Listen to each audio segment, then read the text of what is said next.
closing down the Chandong Yellow Mountain Airport. It's so deserted. Not yet. Let's stop boasting now. Every day, we used to have good relationships with this customer and solid connections with that procurement, but now, we can't even spot a ghostly figure. Back when they asked me to move here, I knew it was all over. Where did the consumer population go? Where did the money go? Chinese bosses are feeling puzzled lately. What's happening in this market? Where did all the customers go? Stores on the main streets are closing in rows. International airports' duty-free shops are empty, physical restaurants are closed, and you can't even find a place to have a meal. Many shops are still closed. Duty-free shops used to be crowded, and I can't find a place to eat. I'm so hungry and deserted, so you can imagine. This year's outbound tourism market, it's still challenging for those who go abroad. Formerly a bustling commercial district, now it's empty and desolate.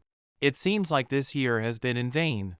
From the beginning of 2023 until now, the end of the year, the only thing left is a bit of hope, consuming even the last strand of hair. At a train station that is large but still without trains, there are many people. Bars couldn't survive and closed down, a vegetable shop couldn't make it and closed down. Over there, a supermarket also couldn't continue and closed down. However, these two pharmacies are holding on pretty well.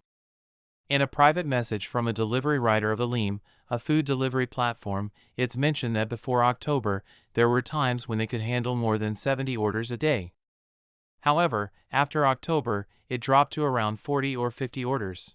Another person, who is a franchisee for multiple restaurant brands, shared their personal experience, stating that they have personally felt how tough this year has been. As expected, with 25 years in the culinary profession, their entrepreneurial attempt has failed again.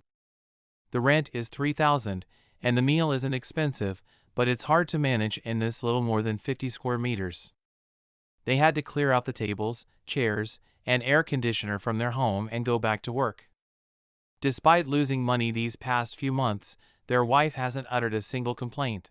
It's been more than 20 years since they started working. They began at the age of 16 or 17, right after finishing junior high school. After junior high, they started seeking a livelihood with relatives in the village. Following the principle of learning a skill to settle down, they became a chef. In the 25 years, they moved through several cities and finally settled down here. How long have they been running this shop? About 15 months, and they are losing money. In the previous years, there wasn't much competition in this industry. Each restaurant had its own customers, but at some point, selling food also became a form of competition. Doing business this year is really tough. Even after running a restaurant for a year or two, it has never been this difficult. The feeling is like buying ingredients and cooking everything yourself, but without the essence of the fish roe dish.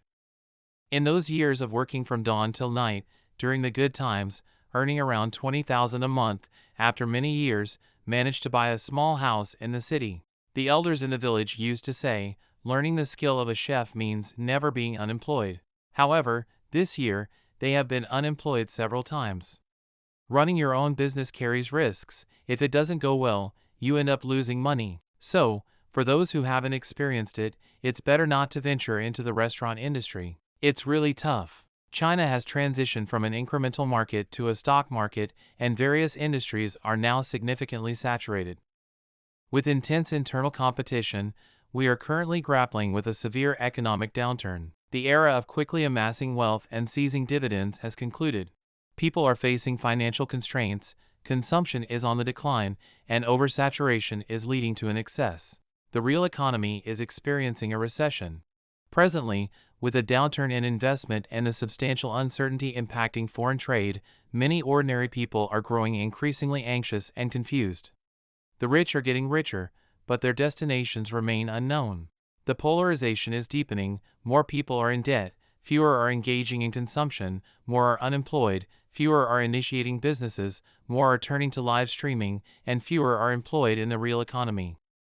Physical stores are witnessing a decline in business, direct sales are being affected by tremendous uncertainty, and many ordinary individuals are experiencing heightened levels of anxiety and confusion. The poor are getting poorer, and the rich, even though they are still rich, may not be as rich as before. The divergence is becoming more serious, with more people in debt, fewer consumers, more unemployment, and fewer entrepreneurs. Live streaming is becoming more popular, but working in traditional industries is decreasing. Recruitment is decreasing, and more people are relying on deceptive practices. Genuine efforts are diminishing. Young people are choosing to lie low, avoiding mortgage and car loans, and refusing to strive for the next generation, not buying houses, not striving, not getting married, and not having children. This reflects the current mindset of more and more young people. Capital giants are cashing out, exiting from physical factories. Traditional companies are facing a breakdown in channels, decreasing foot traffic in offline stores, and the false prosperity of live streaming e-commerce. Many companies are laying off employees. True entrepreneurs are becoming rare. Opportunistic businessmen, who are willing to do anything for money, are causing destruction. They use price wars to kill physical stores, use price wars to kill physical factories, and use price wars to kill many restaurants. These internet giants lack a long-term perspective, exploiting the inherent flaws in consumers to make quick money. This has caused significant damage to the business ecosystem. Even Jack Ma now admits that if he were to start a business today, he would not choose an internet company. As these companies struggle, employees are inevitably laid off. Where will the money come from for consumption? Therefore, for China to move forward, it is crucial to manage and balance the country's business ecosystem. Rectifying the commercial ecology of e-commerce platforms, live streaming, and the business model's transformation to truly support the survival and development of small and micro enterprises. Only then can ordinary people find more job opportunities. Walmart layoffs surge, the struggle of China's lower class. Recently, more than 400 Walmart stores in mainland China are planning a complete withdrawal, sparking widespread attention in society. It is reported that the number of layoffs will exceed 20,000, further deepening the life pressure on the lower class people amid China's current economic challenges. Even a fool would know that this matter is far from simple and involves significant complexities. Recently, in Jiangxi, a lottery player spent a whopping 100,000 yuan buying the same lottery ticket from 2 different lottery stations and winning an astonishing prize of 220 million yuan. This is like standing in the same place and getting struck by lightning hundreds of times within a minute. The peculiar aspect of this incident lies in the fact that he spent 100,000 yuan on the same lottery ticket, cleverly managing to evade taxes. In other words, the entire 220 million yuan prize is his, without a penny in taxes. It's unbelievably precise and flawless. If this person is not someone who traveled back from the future, then he is undoubtedly someone with insider information or market manipulation skills. Now, let's take a look at a shopping mall. This is the first floor, a bit empty and deserted. This area used to sell gold jewelry, but it moved out, and now there are only a few discounted clothing stores. Even the customer traffic at Watson's has been decreasing, and its popularity is insufficient. This store has closed down. When the popularity was high, there used to be long queues of people coming and going from the dance stores on this escalator all day long. This vividly illustrates the significant contrast between the past high popularity of Walmart and the current situation with fewer people. Look, even on the second floor, some stores have closed down, while others are still in business. However, there isn't much left. Rows and rows of stores are closed. Doing business here seems no longer viable. Take a look at this Walmart supermarket. The vegetable selling area has been emptied. The area that used to have the best business for the supermarket, the vegetable section, is now empty. Lastly, I found that there is still a small area for selling vegetables, but it has been moved to this corner and has become much smaller. This is the third floor, where daily necessities are sold. Fewer people, significantly fewer people. The area of this second floor shopping mall has also been reduced by nearly half. Over there used to be something, but now it's all separated off, with much reduced space. Walmart is also in decline. According to reports, China has been facing economic challenges in recent years, making life increasingly difficult for ordinary people. The once bustling Walmart stores are now almost empty, and many people can no longer afford the high prices in the supermarkets. They can only sustain their livelihood by buying cheap and low-quality goods online. The withdrawal of Walmart supermarkets will directly lead to more than 20,000 people losing their jobs. For the already struggling lower-class population, unemployment not only means the interruption of economic sources but also the loss of social status and life security. This wave of layoffs will further exacerbate social instability among the lower class, making their predicament even more severe. At the same time, Walmart's withdrawal also reflects the Chinese government's helplessness in the face of the current economic challenges, as it emphasizes encouraging lottery purchases rather than focusing on substantial economic reforms, leaving the sufferings of the lower class people unresolved. This short-sighted policy not only fails to address the fundamental issues but also exacerbates social injustice. One of the main reasons behind this change is the downturn in the Chinese economy, while the government seems indifferent to the struggles of the lower class. Instead, the government encourages people to buy lottery tickets, placing hopes of getting rich on winning lottery jackpots. The implementation of this policy has led to many people falling into poverty due to buying lottery tickets, and tragedies of broken families and deaths have occurred frequently. What's even more infuriating is the dark corners within China's lottery industry, with a considerable amount of funds being misused and flowing into the pockets of corrupt officials, leaving many lower-class people who buy lottery tickets feeling angry and dissatisfied. This situation not only raises questions about the government's credibility but also deepens the disappointment of the lower-class people in the entire social system.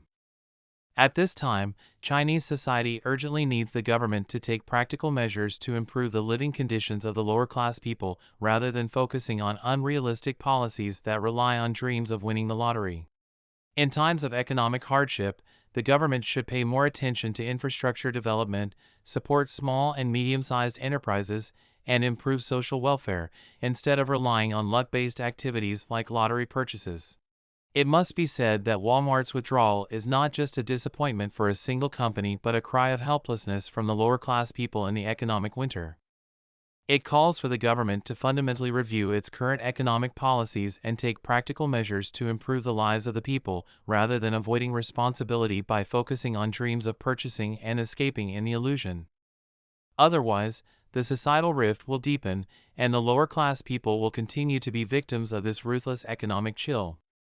Next, let's look at some reports on Chinese issues. Recently, the deserted Xi'an at Shanghai Pudong International Airport has attracted widespread attention.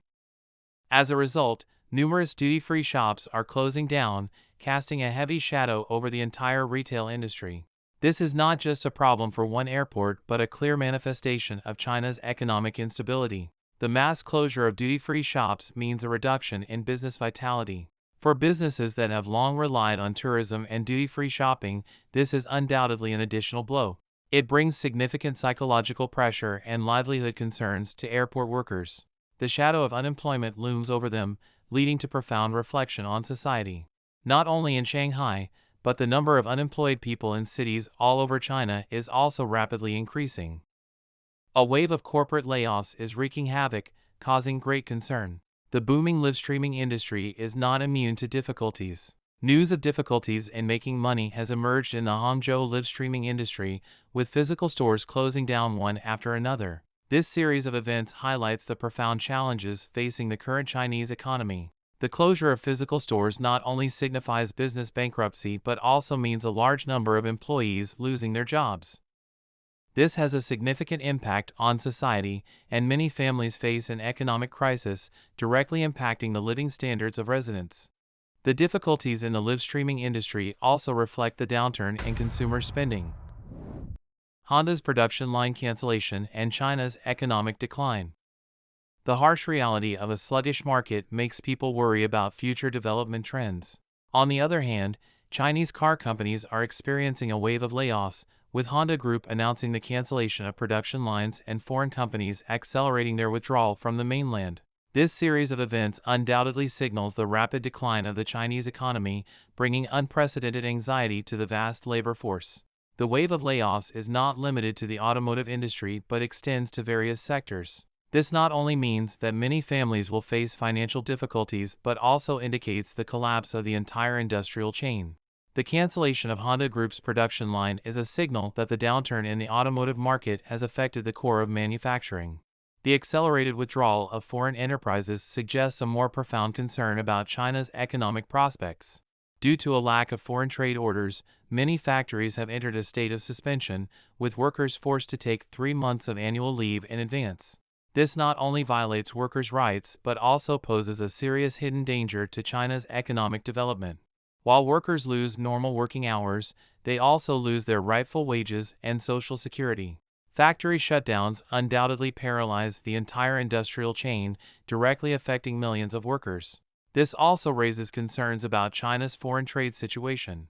If foreign trade orders cannot be restored in a timely manner, the downward trend of the economy will be difficult to contain, and the issue of workers' livelihoods becomes a significant problem for society, bringing considerable impact on the stability and development of the entire society.